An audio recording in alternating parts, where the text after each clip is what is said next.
Hello and welcome to Arsenal Above All. We thought we'll throw a nice little review show for you. Nice, relaxed, chilled out show. We're not thinking about no matches. We're not thinking about any badness. No negative vibes here. Just all positive stuff. Can you believe it's been 26 days since we were officially crowned champions of England? Nearly a month, but it feels like it was yesterday for me. And for this nice review, I've got two legends with me. I've got Brian, the Banker Basher Haley. Brian, how you doing? Yep, I'm good, Mike. You know what? I'm that relaxed. I'm on the recliner tonight. Good stuff. Great to have you here, Brian. And as you see, him and Neil have got, they got the memo in terms of the shirts, and I didn't as the host, which is really bad, poor form. And I've also got for the last time this season, but not for the last time ever. For the last time this season, the most dangerous Arsenal fan alive, the Arsenal Jason Bourne, the Arsenal John Wick. Neil Shaw, how you doing, man? I feel like a champion, mate. I'm very well. How are you? And how are you, Brian?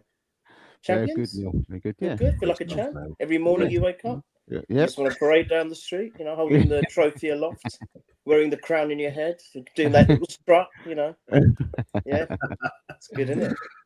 Yeah, absolutely. No, thank you, gents, for coming on. Thank you for everyone joining us tonight. Going to be a nice little relaxed one, as I said. Nice vibe check on how we've been feeling. Obviously, it's I think we were supposed to put the show on last week, but things got a little bit on top at home and at work. The missus had a Arsenal sort of dinner for doing 100% of attendance in her role at Arsenal. And she happened to get a photo with a particular trophy, which they brought along. So she got a nice picture with the Premier League trophy. So good on her. And yeah, it was just a bit too much for me to do the actual show. So pushed it on for tonight. But yeah, we're going to go through just basically how we're feeling afterwards, reflect on some moments of the season. I've asked you guys, to pick out some bits and some certain questions. And and we'll just let it flow as normal. But thanks for everyone that's joining us tonight. And obviously Neil's dropped in the chat. Champions of England, Joe Hart. Yeah, great to see him on match day a couple of nights ago. First time I've seen him since he had almost that meltdown when Rooney sort of triggered him when he was basically saying that he thinks Arsenal are going to win the league, and he just had that absolute meltdown live on TV and wasn't seen until like a couple of days ago on match day. So great that he's well. And let's see how he feels when he does his predictions for next season. And obviously, if his beloved Man City are actually in the actual division, let's see. Might be. But we'll go on to that in another show. Dan, how you doing, mate? Great support of the show. Thank you for joining us tonight. Dan, hope you are well as well, my friend. Let's get into it then. Neil, it's been obviously, like I said, 26 days since we last won a trophy, and it's a bit of a the amount of stick we've got over the years for not winning a big trophy. We finally got it over the line, and obviously since then we've had the Champions League final. We'll brush on that, touch on it a little bit. Big up to the guys for the achievement for getting there. Heartbreaking way to lose it, but obviously we saw the response the following night with the parade, and obviously we'll go into that as well. But just how you feeling? I know you said you're feeling champion, but just encapsulate just how you felt over this last month since we've done it, your emotions and everything, and how you've been, man. Kind of feels surreal still. It's because it's been so long. It's still sometimes a bit hard to believe. So I kind of remind myself by watching little snippets of the celebrations on the pitch, the on-pitch celebrations with Arteta doing his little twirly thing, and and Rice, and the crowd singing, it isn't done, or it's not done, and all of that kind of stuff. And it just reminds you of how amazing it was for finally a club which has struggled for whatever reasons, and has had so much external abuse, if you like, from pretty much every non-Arsenal fan, every pundit, all the media, anything they can get to try and put a dampener on our progress over the years. And even after winning, still trying to muscle in with some rubbish and nonsense about how we may have gone about winning it and how it's been the most boring league victory ever in the history of everything. And it's like, you know what? And then I look back on that and I think, well, actually, that makes me even happier, because we live rent-free in all your heads. And we are crying, you're crying those tears of our success, and we're just drinking them bottle by bottle, consuming them by bottle. And, I don't really want to give that guy any time on there, so I won't mention him to much extent. Obviously, I have not mentioned him, but you know who I'm talking about. And it's almost like, I think you need to rein yourself in, and everyone like him needs to rein themselves in and really applaud what has happened here, because you've got to remember that Arteta hadn't had any managerial job before this. It's his inaugural managerial job, and it's taken a few years, but he's actually got a team together which for me reminds me a bit of the George Graham team, and also a bit of the Wenger team mixed in. You got the foundations of the defense, and then you've got that bit of style and finesse that the Wenger era brought us. And I think he's got the balance right. It's taken him a bit of time, but he's finally got the balance right. And we mustn't forget also to just add on to this incredible achievement, that we were still injury ridden throughout the whole season, with key players being out throughout the whole season. If you think about it, Gyökeres got so much abuse, and I think it was so unwarranted, because he had to take on Kai's role right from the get-go, and I don't think that was the plan. Don't think that was the plan. So he had that on his head. He had injuries to Saliba. Saka wasn't himself. Odegaard wasn't himself. We were effectively without our vice-captain and captain throughout the season. And somehow, with all these injuries and missing personnel, we found a way. And I think that testament goes to not only the manager, but the coaching staff, the people in the background, and also the players themselves. So the jubilation is almost compounded by that factor as well. But no one will ever talk about it, because they just how big our squad was. Well, we had to use every nuance of that squad, really, to get by, if you think about it. There were times when we had to bring the youngster on, Salmon on, didn't we, to cover. So it wasn't an easy ride. And then even though we weren't successful in the other cups, we made a quarterfinal and 2 finals. So we've got to take pleasure or rejoice in that as well, because to win the Prem, 2 finals and a quarterfinal, that ain't bad going. And to lose one tournament without actually having lost or being completely unbeaten in open play throughout the whole tournament and not coming out a winner, that's heartbreaking. But you can't do anything more. The penalties are a lottery. So I think a round of applause goes to everyone involved, but also then another pat on the back to all the fans who unbelievable scenes. We didn't even kick the ball, and you had 100,000 people around the stadium in 10 minutes. We had, what did they say? Is it 1.5 million attended the parade? Something like that. I don't think they've actually released the figures. I think I saw something like that, but I don't think they want to. Yeah, they probably don't want to. Well, it's definitely the biggest showpiece in history, as far as I'm concerned. Beautiful red and white colours, just perfect. It tangibly set in stone that North London is red. Neighbours, take note, please. North London is ours. It is red. It always has been. It always will be. And that's the end of it. And that was tangible evidence.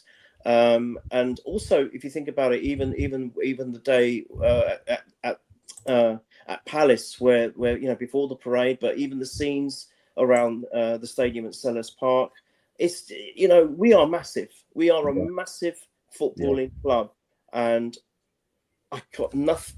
I've just been walking around with a smile on my face. So that's what it meant to me.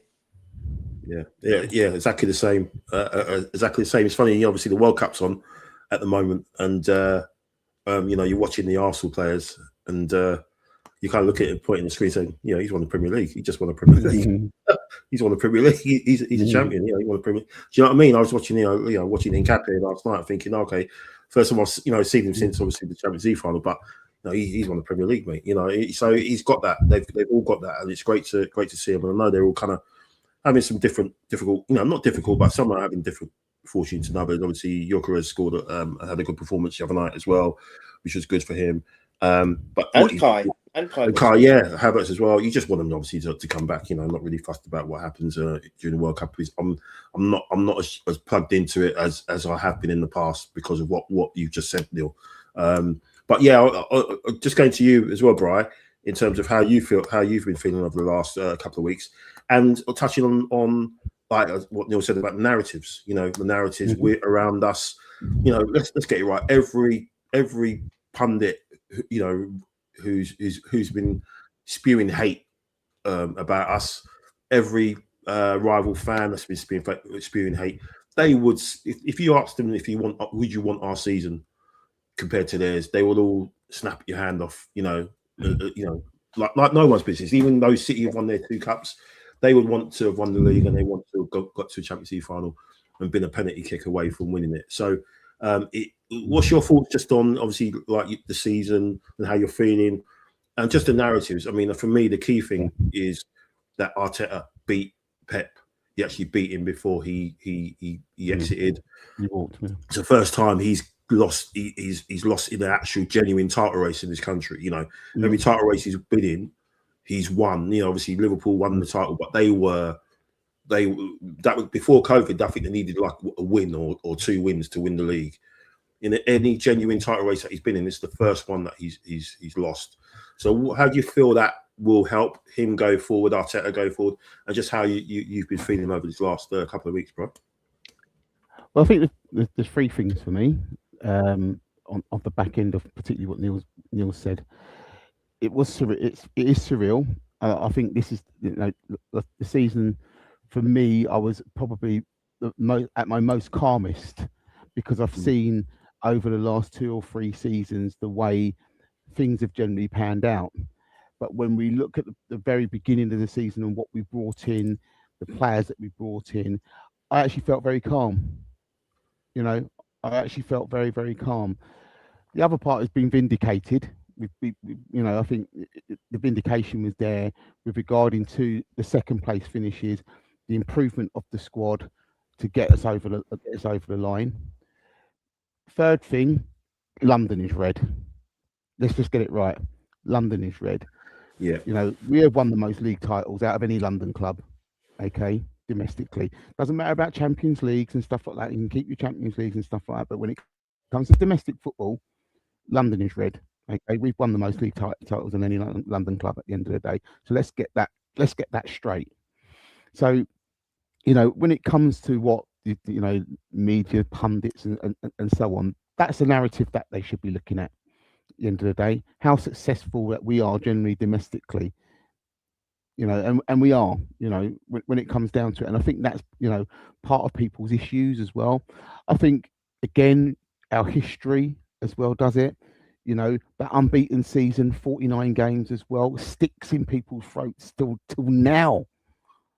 You know, so you know, because no one else has effectively done it. We have done things domestically in this, you know, in this country more than any other London club at the end of the day.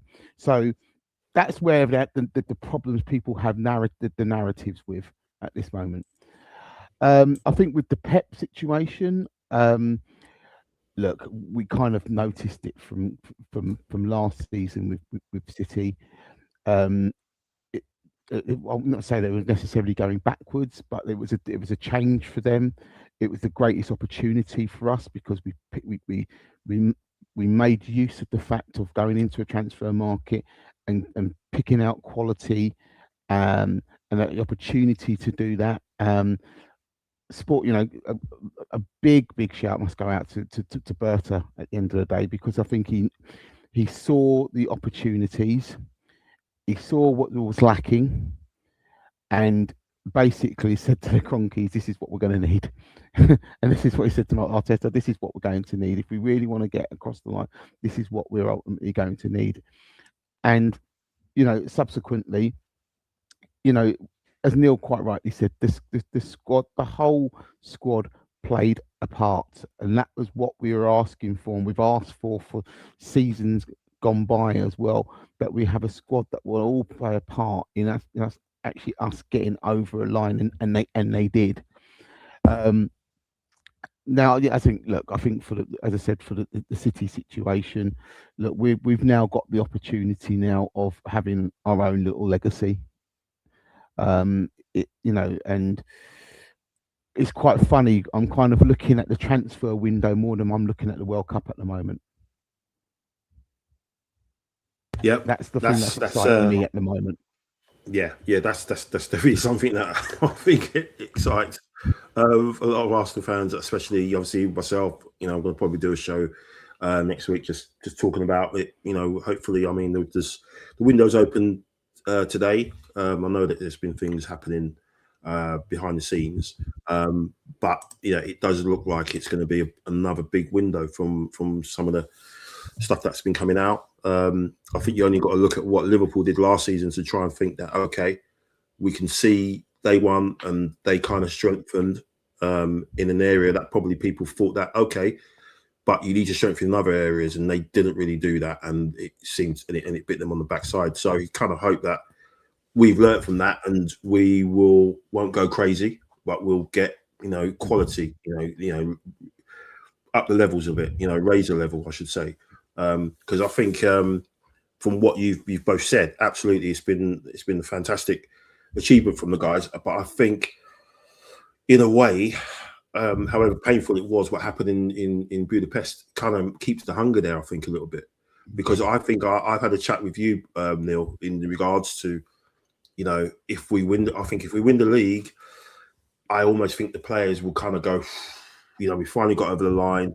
There might be a little bit of a drop off as such, you know, because we've finally done it, you know, all that time. But I don't think that's the case now. I think that they've got the fire in them to go again, and especially in the Champions League, knowing how close they came to it. So I think the hunger's definitely going to be there in that regards. And I think added to that and getting some quality in, you know, the quality that they're talking about, I think, you know, it's there for us to do something which we haven't seen in our lifetimes. We haven't seen an Arsenal side successfully defend the Premier League, you know, not league since title. the 30s. Correct. And that's unforgivable, really, because some of the teams that we've had, and we remember, what was it, in 02, 03, we should have won it again. We messed up in the running there. You know, that was the one. I think was it Bolton away where we messed up? We were 2-0 up or something like that, and we threw it away, and then we lost to one game. I remember we lost to Leeds, and they were fighting relegation. They beat us 3-2 at Highbury, and David O'Leary was going crazy, like you know, And for some reason, he had it had it for us. For some reason, he really had it in the neck for Arsenal for some reason, even though he's our most record. In was it the season after we did the double, the season that Man United won the treble, if Bergkamp had converted that penalty, I think we would have gone on to win the double that season. Yeah. I don't think they would have won the league then, because I think we would have been so buoyed by beating them. I mean, they were our main rivals, and it's a shame. Bergkamp. That was definitely a sliding doors moment. That was such fine margin there as well. So that's another opportunity there. So could have retained it that year. Yeah. But I think there's a good chance that we address what we need to do. I think that's definitely going to be the left-hand side, and there might be a surprise exit, which some people are saying might be Zubimendi, might be Odegaard. We'll have to see how things pan out in the World Cup. But let's see. For Steve was supposed to be on tonight, but he's been busy. He's got some very important things to do and for people to be with. So thanks Steve for joining us.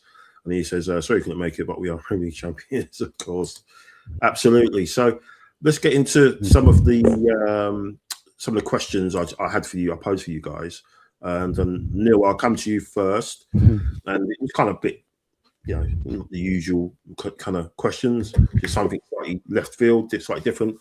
Get your thinking caps on. I think one of the first ones was, if you could put the season or encapsulate the season in one photo, what would it be? What would it be for you? I mean, there's a lot of easy questions, I guess you could say.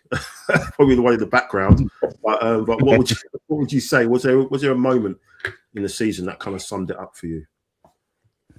Well, for me, the most obvious one is the Declan Rice. It's not done. Would sum it up, because that showed the mentality of the group, and I think he was echoing not just himself but everyone really, and they truly believed it. They truly believed that it wasn't done, and I think that's almost like a build up of all the years where we've come second. We built up from the eighth, fifth, second, and then to win it. So it's been that progress, slowly climbing the tree. So I think that would probably be the most obvious one. But if I wanted to sum up a moment, I've got two. Can I say both? Yeah. In terms of actual football play, if you want to go there, the Reyes save was pivotal. Yeah. Against West Ham, it was huge. I mean, if that gone in, then it's all over. And then, of course, following that, the goal that then was thankfully disallowed. But he's got his arm being choked. Yeah, that could be another picture. But that's not really summing up the season. But I think the save is pivotal. But I'll be honest with you. I know you can look at many games and say that was a key moment, this was a key moment, or that was a key goal, or whatever, or a key interception.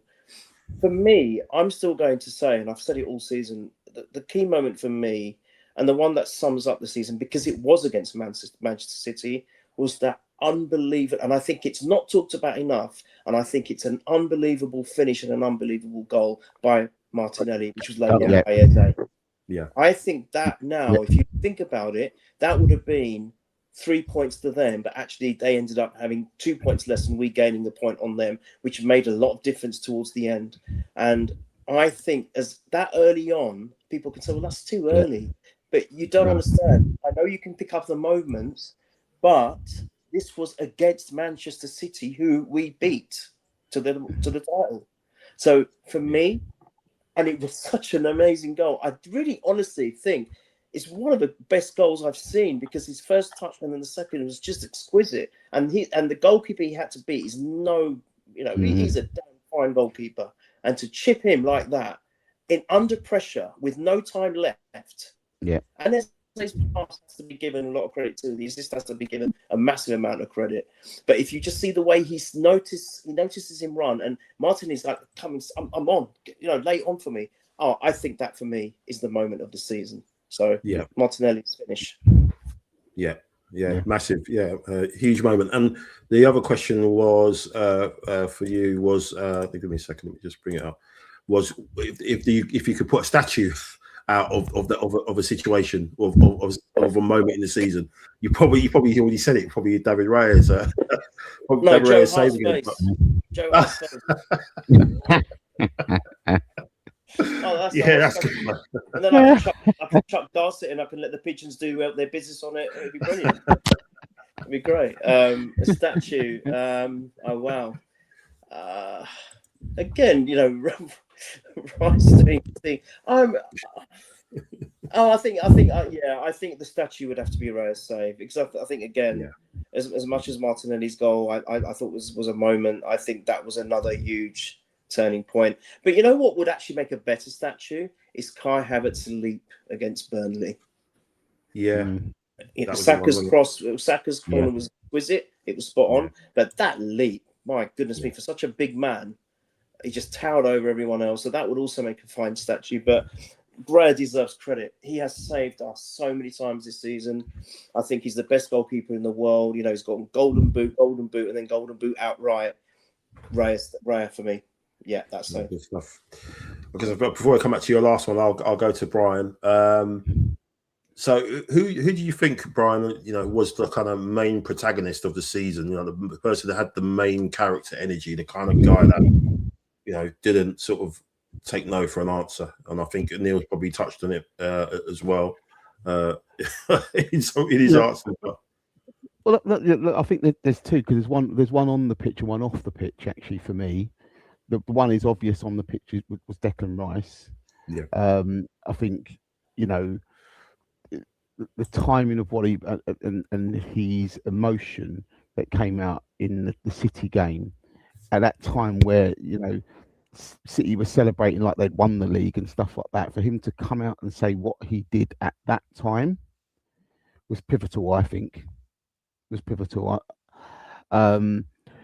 The other one I would say is actually Gabby Heinzer off the pitch. I think he's been he's been that kind of silent assassin, should we say, probably from the sideline. That's actually bolstered up our coaching team to get people across the line. I think that personality that he has, that he brings into that kind of coaching squad and into the players, and kind of that respect I think the players have also got for him, for the person that he generally is and the character that he is, I think was pivotal. I think that, and I think that's underrated to what people might think, because everybody will generally kind of think of the manager himself and what he's generally done and stuff like that, and set piece coaches and stuff like that. But he has been there by Arteta's side, but you can see what he does on the training ground with the players as well, with regarding to how his relationship generally is as well, and a winner at the end of the day. He was a winner back, when he played, and he's just installed that in the players, and I think that was pivotal, to be honest with you. But yeah, look, you can't go too much away from Declan for what he did this season. That's for sure. We all talk about armbands and stuff like that. Sometimes you just don't need to have it anyway to be the captain anyway. And be a leader on the park, and that's ultimately what he did. And if you go through the whole of the season, there's probably one or two games you could probably say Declan was a 7 out of 10. The majority of them was 8 out of 10. So that tells a story in itself upon just that quote. It's not done for what he. That was imperative. That was it. Yeah. And it was funny. Obviously, it was funny how Saliba kind of butchered the song on the parade bus when he was singing it wrong. I think he sang it 3 times, and each time he sang it, he said it wrong, and everyone came out. It was brilliant. He's better off singing it in French, wasn't he? Really, it would probably been easier. He just sang it in French, didn't it? No one would have known. But yeah. And what was for you, Brian, what would be a moment of this season that would be talked about in 5, 10, 15, 20 years time from now? You know what? I'm going to go slightly not obscure, but left field. But actually, Max Dowman's goal. Yeah. Actually, Max Dowman's goal, because the context of everything as well. It was a tough game. It was late on, but more to the fact of his own celebration when he scored. because it was kind of his own realities that he had basically. He's now part of this. He's actually etched himself into history, but he's actually a part of us. That goal will be a part of a season that ultimately is, won us the league, and he was a part of that. And it was just his celebrations. The fact is, I'm not too sure what to do, so I'm going to kick a flag. I could injure myself because it rebound me back in the face. I'm going to look a right idiot. But ultimately, then running into the crowd, and that was a moment. That was a moment for me. It's brilliant.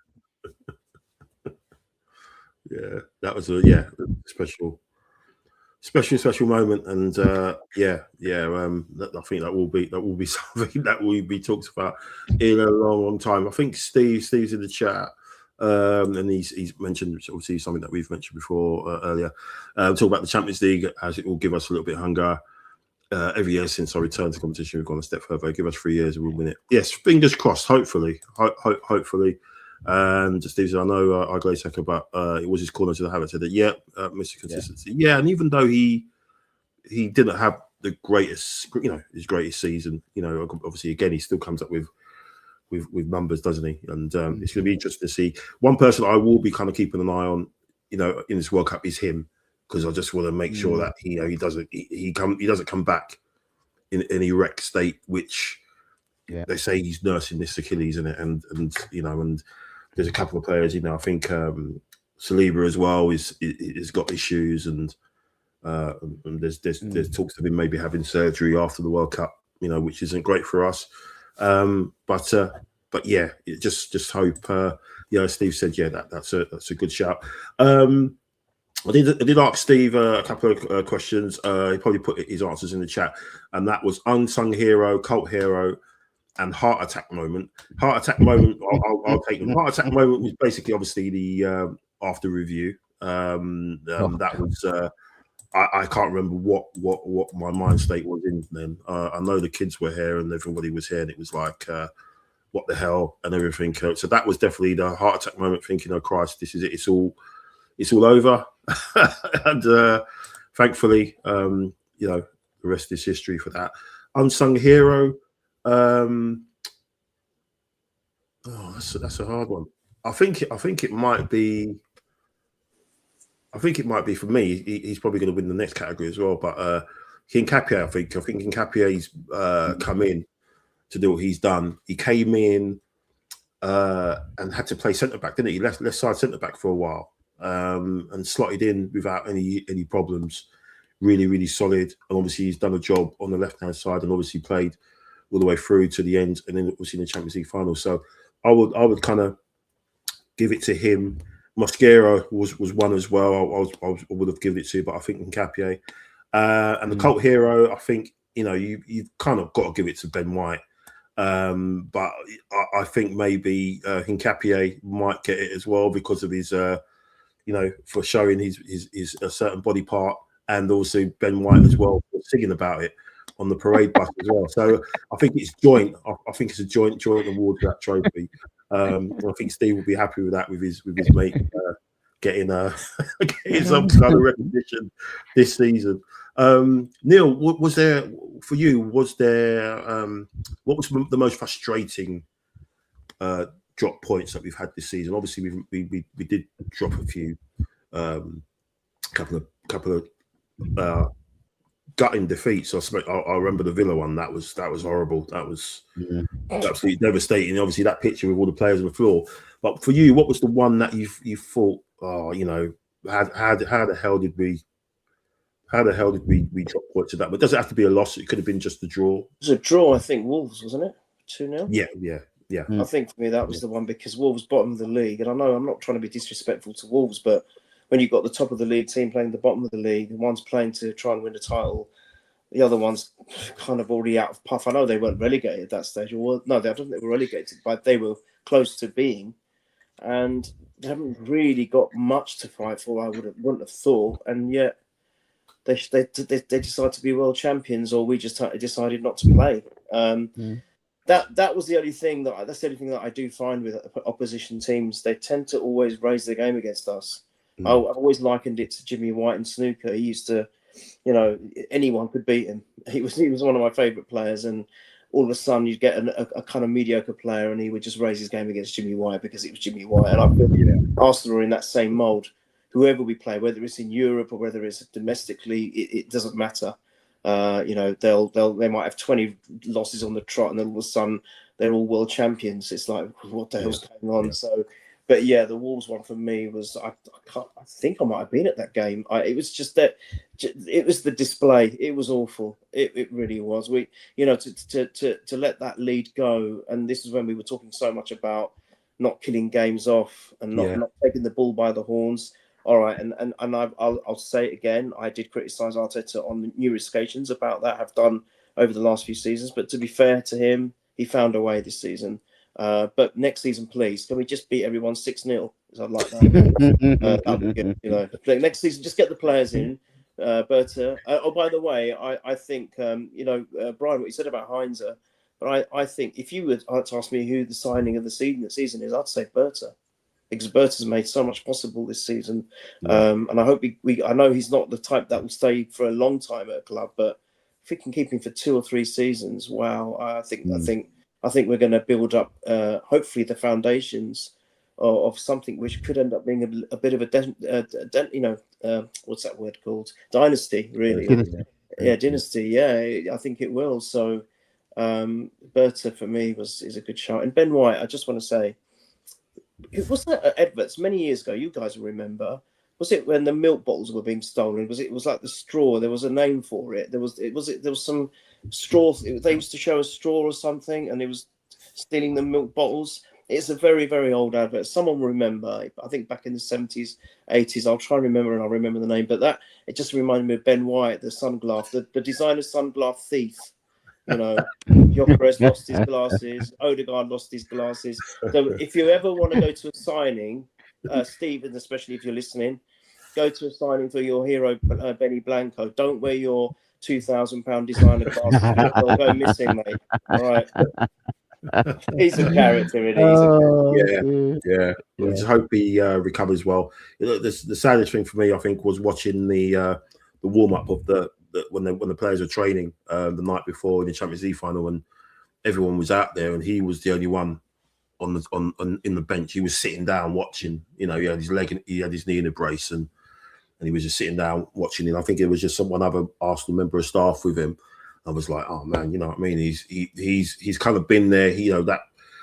You know, I think that signing, that 50 million signing, the people were having a go at him and slating him off and saying, oh, how can you pay that much for someone from Brighton?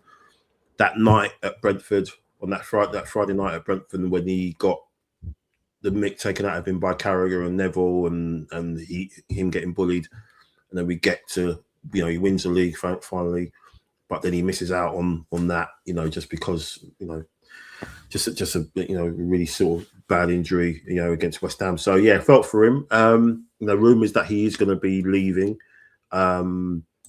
Possibly, but depends on how.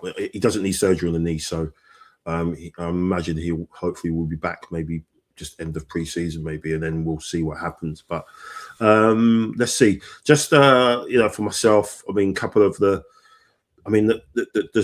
there's lots of images, obviously, as we know that were very special last season.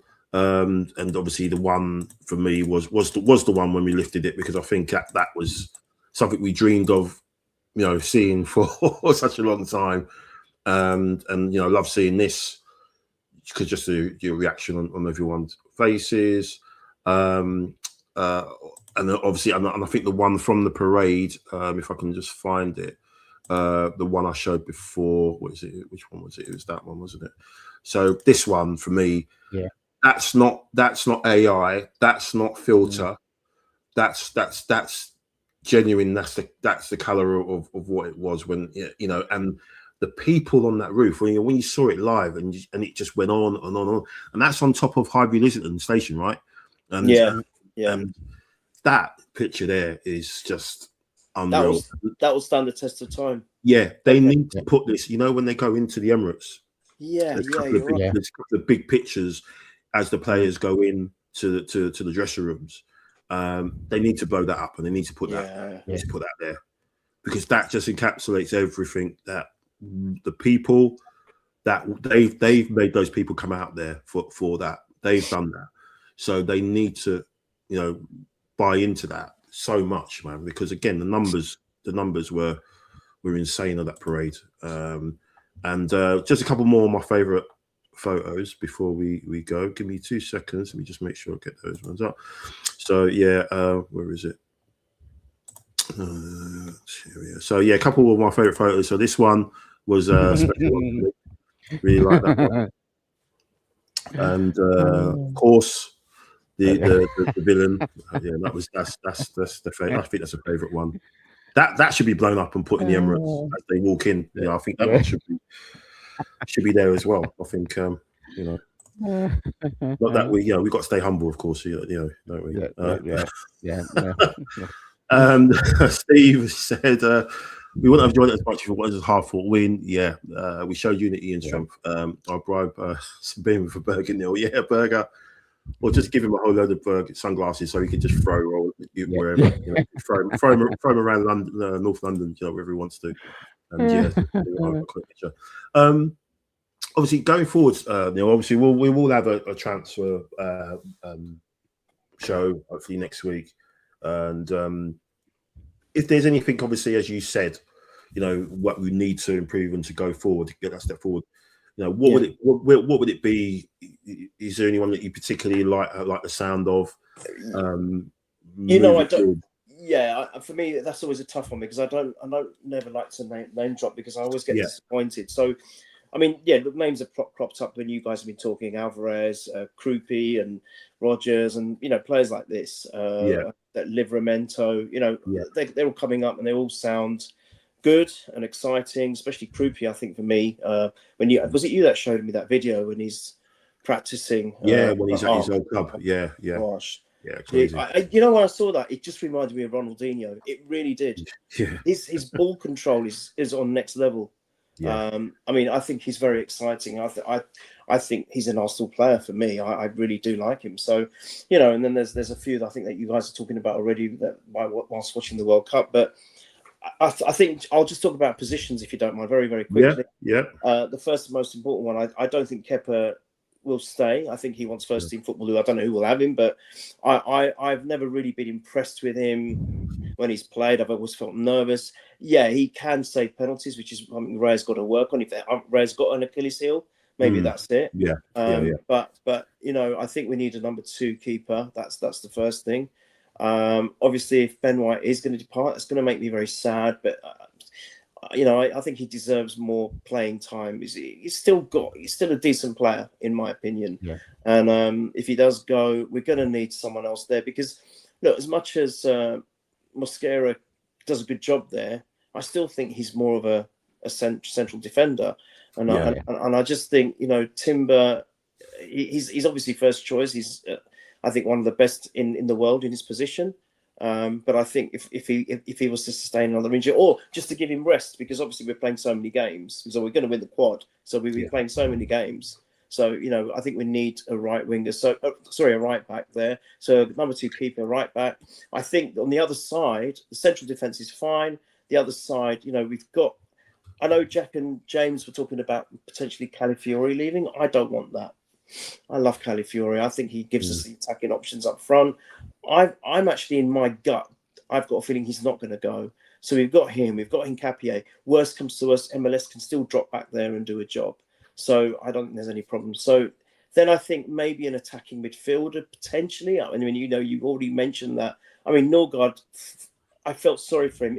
If there was any failing from Arteta this season, I think he's not giving Norgard enough minutes was one of them. I think he's an amazing person.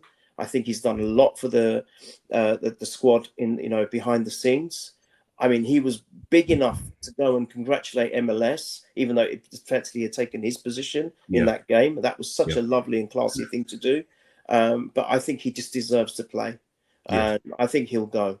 And then, of course, if you're talking about Zubimendi, potentially Odegaard, I think we're going to need another player in that middle of the ranks to come in, and then hopefully that will bolster that. But for me, the most important positions are the left winger, because one of Trossard and Martinelli both, I think, will go. Yeah. And then, of course, Jesus is going to go. And I know we've got Gyökeres and I know we've got Caio. I rate both of them highly. I still think if we can get that central attacker, forward striker, I think we're gonna blow teams apart. We're gonna blow teams apart. So I would say 4 to 5 players. And if we can get 4 of them, and just to bolster the squad, Jesus will go. So that will free up a lot of the wages. I think we would have done well. And with Josh making that comment that I'm going to support it, I'm going to give the resources. That was that was a very strong statement by him, a statement of intent. So I think that's how I see it. Yeah, I think you're right. I think there's definitely going to be exits. I think then, as I said, we will lose a few this window, but that's part of progressing. Sad to see a few go, but we must be ruthless to move forward. Yeah, absolutely. And I think there's. Jesus will go, and Norgard will definitely go, and like one or both of sort of Trossard or Martinelli will go. That left hand side, like you said, with what Josh just said, particularly what Arteta said after the PSG game, that we need more individuality, sort of difference makers, basically, or what people who can make the difference, and I think that's definitely what's been lacking in our attack, to be perfectly honest with you. Saka could do that. He was able to do that, but he hasn't been, obviously, since the injuries and since the hamstring one. What's your thoughts on it, Brian, in terms of the window and what you'd like to see? Obviously, there's talk of Morgan Rogers coming in as well, which will be really, really exciting and a great addition. But what's your thoughts? Look, we could probably bandy around a number of names that we would like or have been rumoured to come into the club and stuff like that. What we've got to look at, let's get down to the practicalities of it. We played 63 games out of 65 last season, so we're going to have to look at a squad that is going to have, you're going to up your levels by at least 20%, basically, on the standard of player that we have this season going into next season, if we're going to compete in another 60-game season potentially. So it will generally kind of mean is that we are going to lose, and we've said, as Den said, and Neil quite rightly said, we are going to lose players. But if those particular players, if we get more quality that comes in, which is going to give us that another 15-20% on that quality, I'm happy that the board, the manager, Berta and himself will bring that particular quality in. We can mention names all day long. We can always say, Morgan Rogers, would he bring the extra 15-20% that we generally need? Where will he fit into that squad as well, as in the fact of positioning? When you've just brought a £60 million Eze in there, does that generally mean, are we going to lose Odegaard? If that is the case, he will be the kind of a natural replacement in that area of the park as well. The obvious vacancy we have is on the left wing anyway. Yes, we could lose both of them. We totally understand that. But ultimately, if we lose both of them, we might have to replace with both, with two, to be honest with you, because you keep a Martinelli as a squad player like he actually was last season and did a job when he needed to do jobs. He scored goals in the Champions League when we needed him to score goals in the Champions League. Got a vital one against City. We may turn around and say, well, he wasn't consistent enough. But as a squad player, he came in and did what he needed to do at times when we needed him to do it. Yeah. But we're going to need someone in front of him at the end of the day, and again for Martinelli, that would be, he might just look for regular football. So again, the option that is gone already. He'll be off.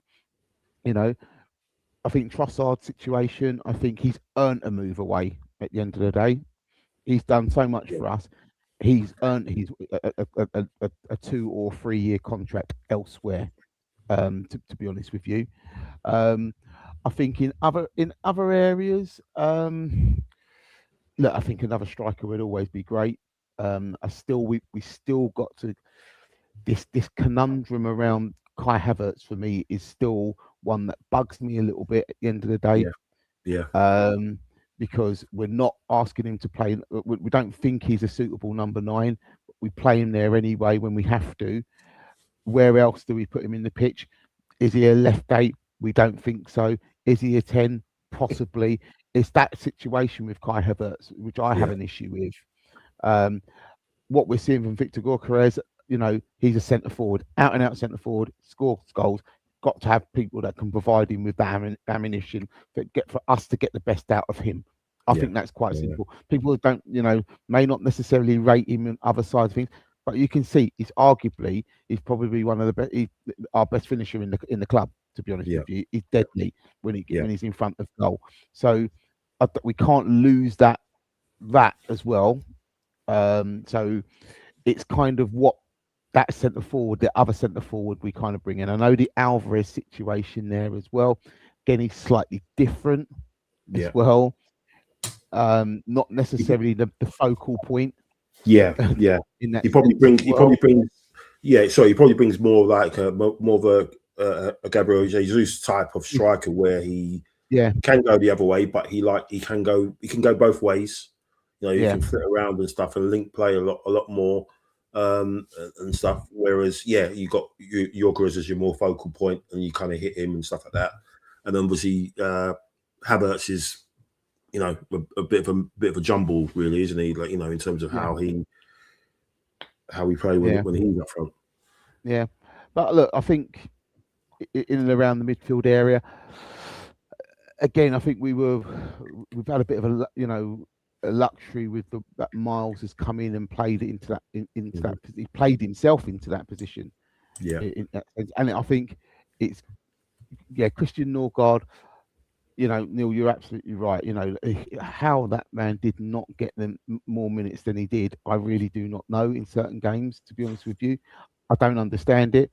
To me, it generally means is that you are going to keep Marino as well, to that extra man in midfield as well.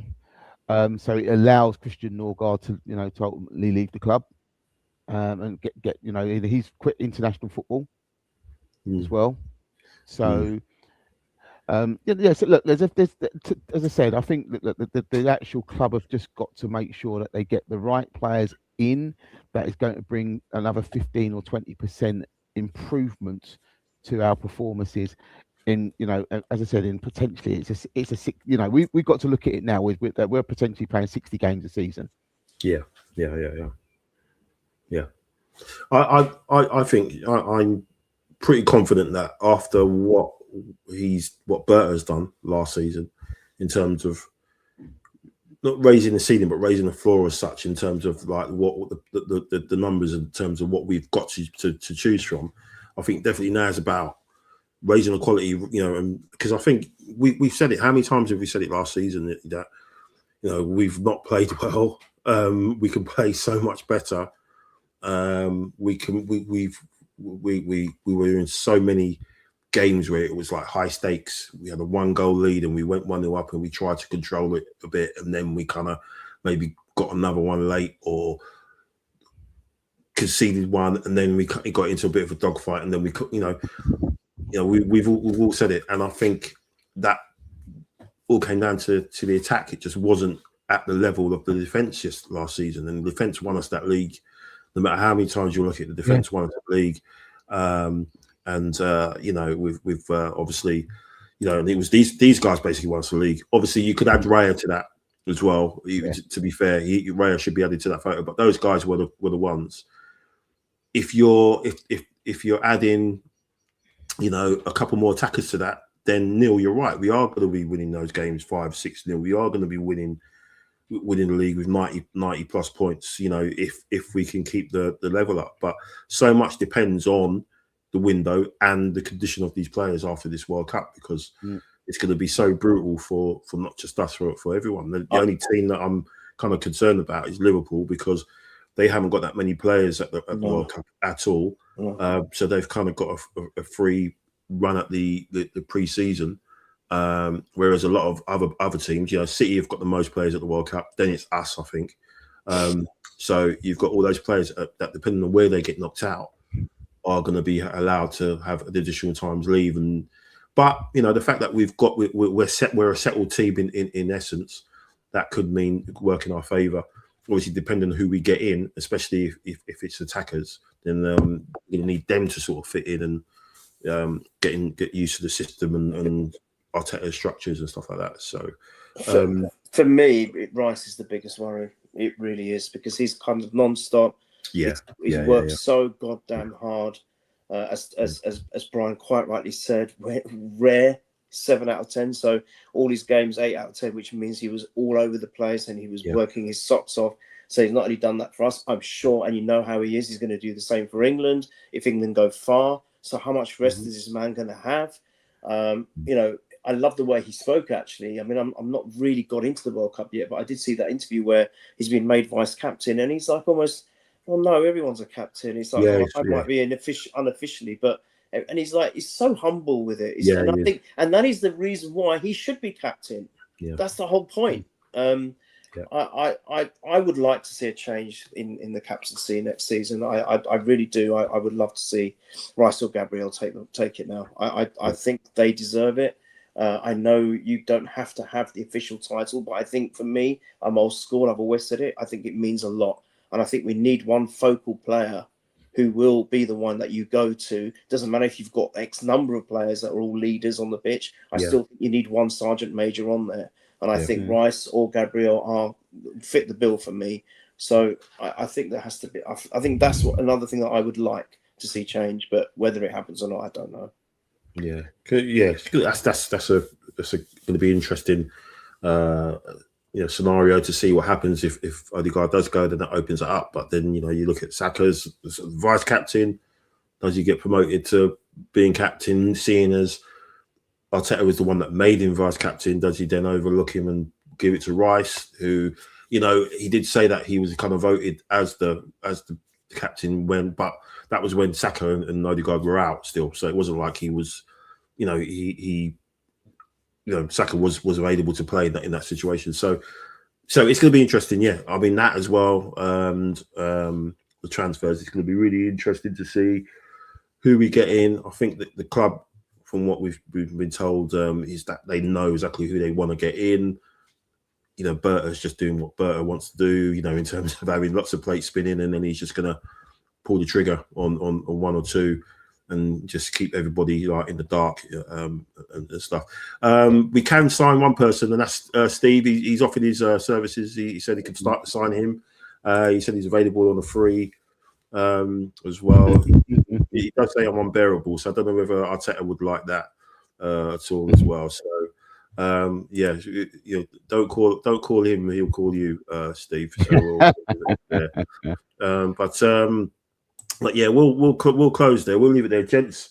Thank you so much. Can I just say about the Champions League? Sorry, I know we didn't touch on it much. I just want to say that, and I'm sure you'll echo. Both of you will echo this. I think we have to be extraordinarily proud of the team to have got there. We went unbeaten in open play. It's not an easy competition. It's bigger. There's more games. To do what we did, I think we conceded 7 goals in open play in the whole. 7 goals against some of these teams who are incredible, and to go out like that, that's just a lottery. It could have happened to anyone, and I don't think. I mean, I went to the screening like you did, Michael, and look how did the fans react? We weren't upset. We were just applauding. That was just so nice to see that no one got on the players' backs. And the way I see it, in a weird way, in parallel to the Premiership, we got 3 second places and a win, so that's the 4th attempt. This time we've got a quarter-final, a semi-final, a final, and our 4th attempt will be the win. So I think it's going to be like that next season. For me, the treble is guaranteed, possibly a quadruple next season. Fingers. But I think you know what, Neil, to echo that, actually, particularly around the Champions League, I think it was certainly an eye opener for what could be, and what way that we might want to play next season as well. because I'm not too sure the style that we will win us necessarily the Champions League again, because people will look at us in a particular way. But if we go there with more quality and more quality going forward, I think that's where our chances will become a lot more greater, because people will fear us that we will how we defend, but they will fear us even more going forward. And I think that will be where I think the changes, I think, when it comes to the transfer aspect of it, and what the staff will look at is what more can we do when it comes to the Champions League, where we have to break better teams and match them going forward. Because when you look at the game in isolation, we didn't really match them going forward that much. But if we had that a bit more quality going forward and a bit more threat going forward, we know the defense will take care of itself basically. Will become even harder to beat.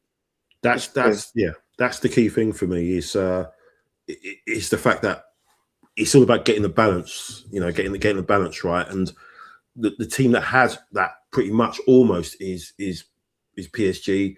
They've got a good defense, but you can get at them. Whereas we've got a really rock solid defense, but then our attack isn't, like you said, isn't at the levels where individuality. I keep getting that word wrong. They're free compared to our free. They don't need to have much possession of the ball. They don't really need to work on a pattern of play, like we've seen where it goes from left to right and it goes back again and it goes five. You can just go to Kvaratskhelia, you can go to Dembele or Doué and bang. It's like we haven't, like I said, we haven't got that threat of that X factor, and I think that's the difference. And if we get that and we can lean into that defensive shape still, and it's still kind of solid, because this is the thing, it has to be a balance there.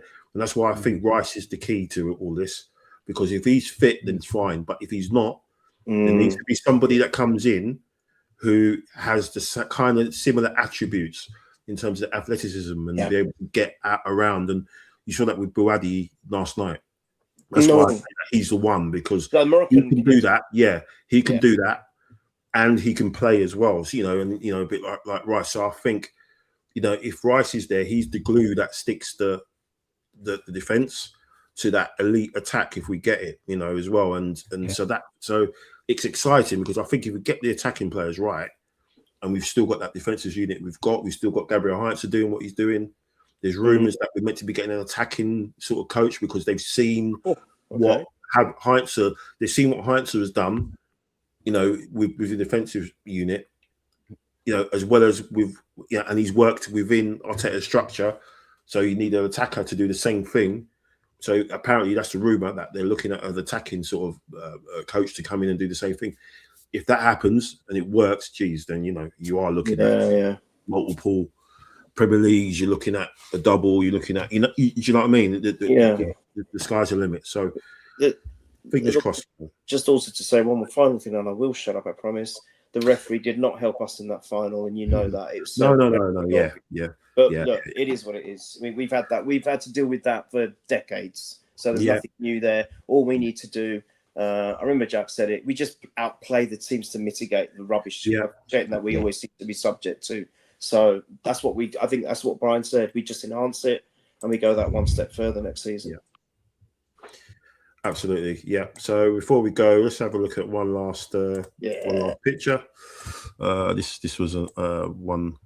I think it's a nice one, and kind of sums it up. Oh, that's lovely. The evolution of the club.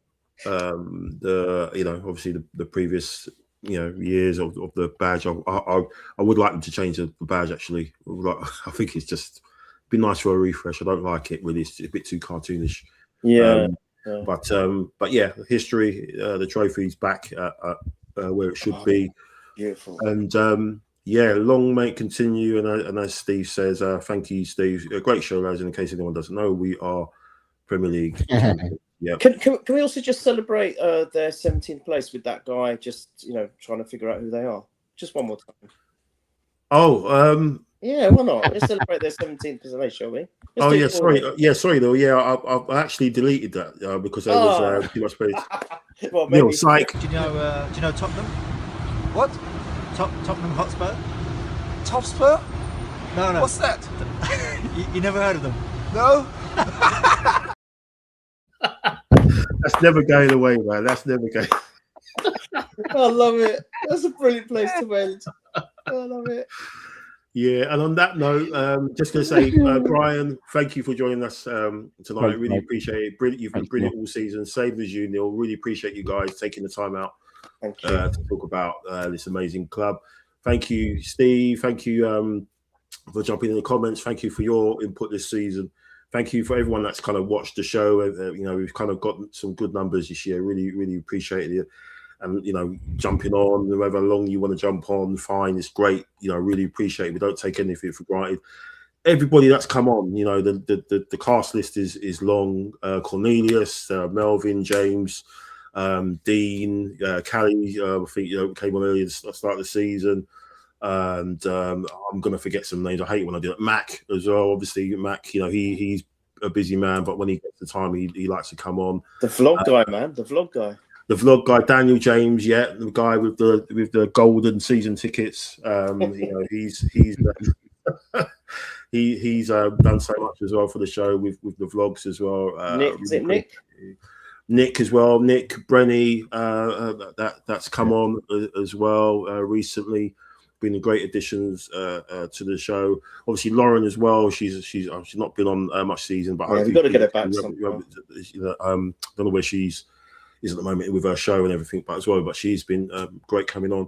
And anyone that I've forgotten, and you know, really sorry, you know, just getting old. So you know, that's my excuse. But thank you for everyone that's been part of the show. Amazing. We'll be back hopefully, like I said, next week. Or if not next week, it'll be the week after, where we talk about some transfers, and then obviously following the World Cup and everything, we'll see what happens. If there's a massive transfer that comes in, we might do an emergency stream and talk about it. Hopefully that'd be nice to do.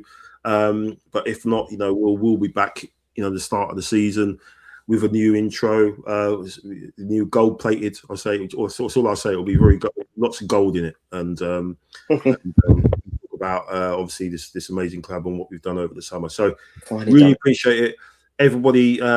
Have a lovely rest of the week. Have a lovely summer if you don't see us till the new season.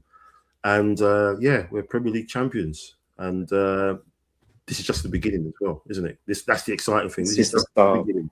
Arsenal above all. Yep, absolutely. And on that note, see you later. Take care, guys. Oh my God.